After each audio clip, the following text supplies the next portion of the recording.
Alam nyo mga kaistorya, nahaharap po ang China sa isang panibagong krisis.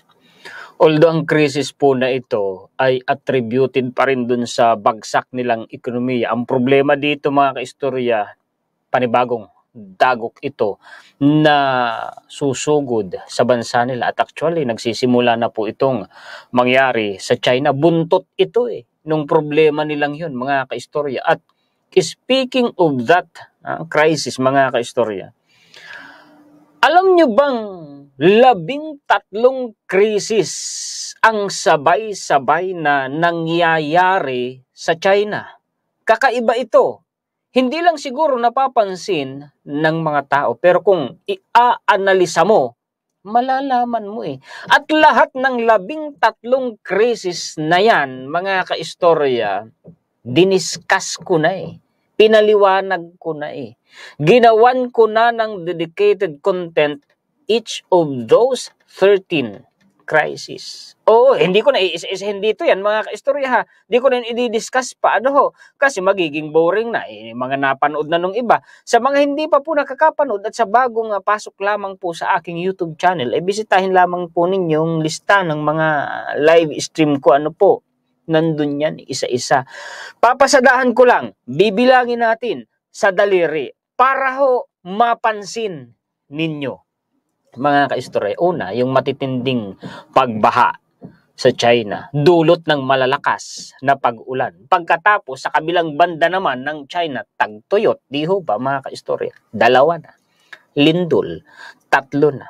Malalakas na bagyo. Alam natin, binagyo sila mga kaistorya. Hindi karaniwang binabagyo yan, mga kaistorya, ha? Panglima, mga higanteng buhawi. Kasing taas nga ng mga high-rise buildings Ginawan ko rin ng content yan, mga kaistorya, di ho ba? At mga hailstorms na kakaiba, karaniwan kasi gamais lang ang hailstorm, mga kaistorya pero sa kanila kasing laki ng mga kamao, bumabasag nga ng mga windshields ng mga kotse, di ho ba? At ito pa, matinding korupsyon sa hanay ng militar nila. Nagtatanggal nga ng tao si Xi Jinping, di ba? Matataas na opisyal ng militar nila.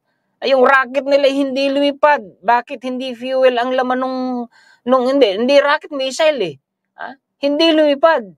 Bakit? Sa halip na fuel ang laman, ang laman po niya ay tubig. At maging ang pamilya umano ni Xi Jinping ay nasasangkot sa usapin ng korupsyon. May content tayo dyan, may ginamit din tayong lehitimong referensya. Ito pa. Pangwalo, yung mataas na unemployment rate sa kanilang bansa. Maraming walang trabaho sa kanila. Itong i-discuss ko sa inyo, mga kaistorya.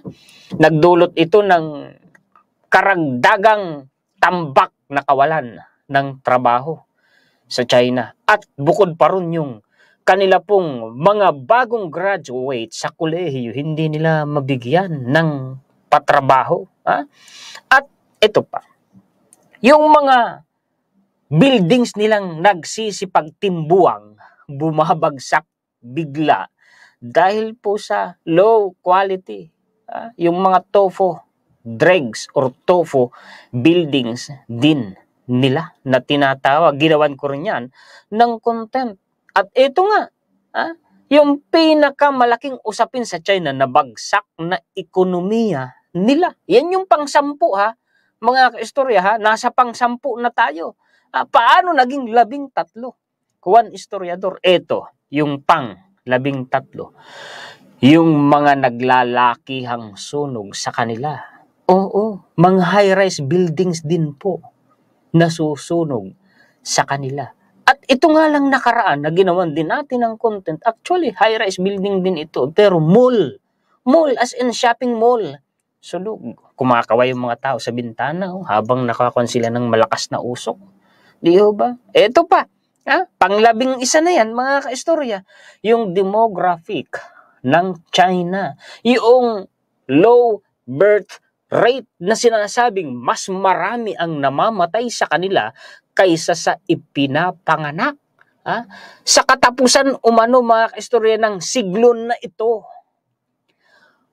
800 milyong Chinese papanaw, mawawipe out.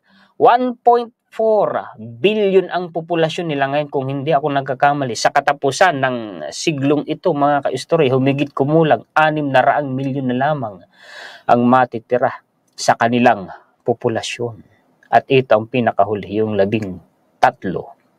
Yang South China Sea, yang West Philippine Sea. Pag ipipilit ni China, mga kaistorya, nakontrol niya talaga yan. Di ba may latest na banggaan ng vessel natin at ng vessel ng Coast Guard nila? Binanggain. Ang dalawang vessels po natin ang na-damage.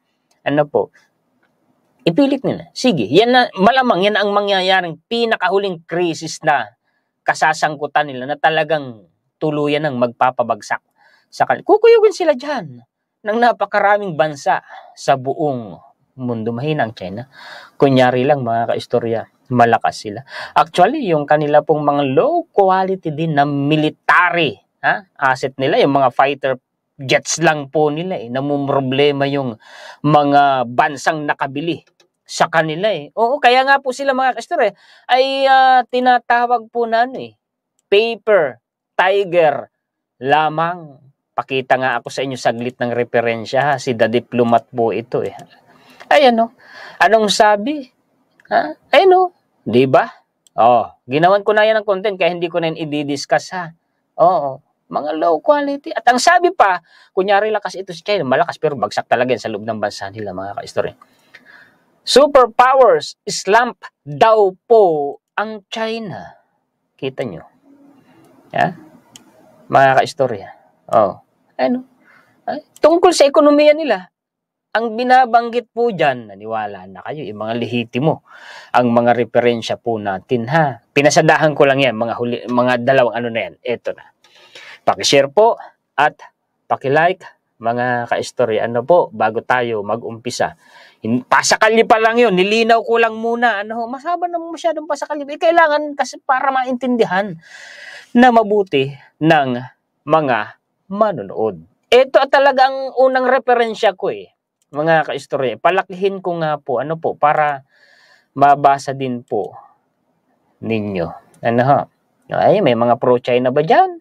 Lehitimo ang aking mga referensya. Anong sabi dito? China's real economic crisis. Why Beijing won't give up on a failing model.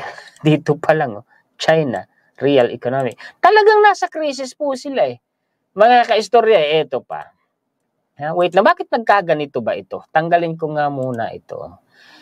Beijing restricts trading data as, ito ang bigyan nyo ng pansin, foreign investors flee Chinese stocks. Nilalayasan sila.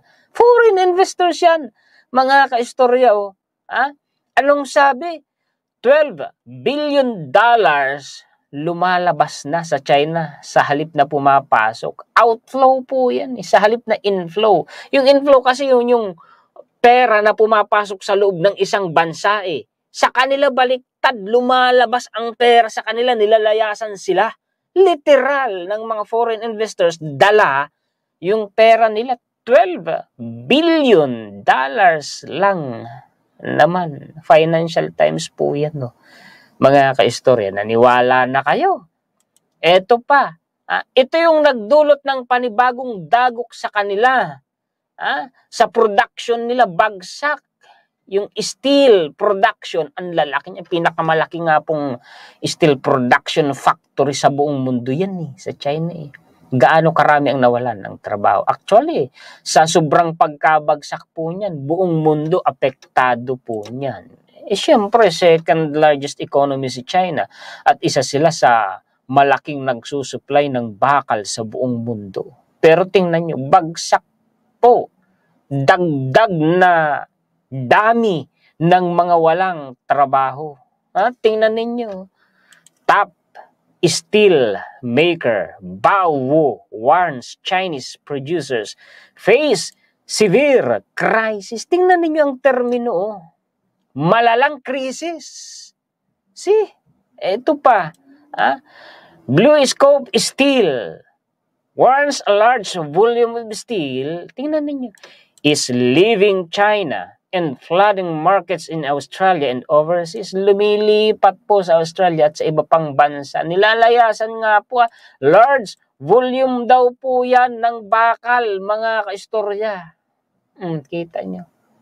Hindi lang yan ang mga balita natin ha. May local news din tayo ha. Mga balita po dito kasalukuyang pangyayari dito po sa Pilipinas ha. O eto pa. Ha? World's biggest steel producer warns of severe industry crisis. Pinakamalaki po yan mga kaistorya sa buong mundo. Producer ng hilaw na bakal o raw material. Bakal mismo, mga kaistorya.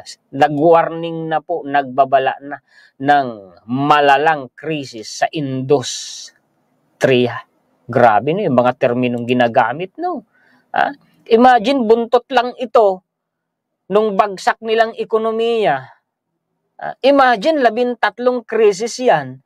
Sabay-sabay na nangyayari po yan sa China, mga kaistorya. Di ba kakaiba? Di ba nila napapansin mismo sa China? Kakaiba na yung nangyayari sa bansa nila, no? Eto pa, China, the world's top steel producer warns of severe industry crisis. Bukas po ulit. Salamat sa inyong panonood. Mabuhay po ang lahat ng mga sulit kaistorya natin sa buong mundo at higit sa lahat salamat po sa ating Panginoon. Bukas po ulit ha. Muli ako po si Juan, historiador, ang tagakwento ng totoong istorya ng kasaysayan na nagmamalasakit sa kapwa ko Pilipino at nagmamahal sa bayang ito ang bansang Pilipinas.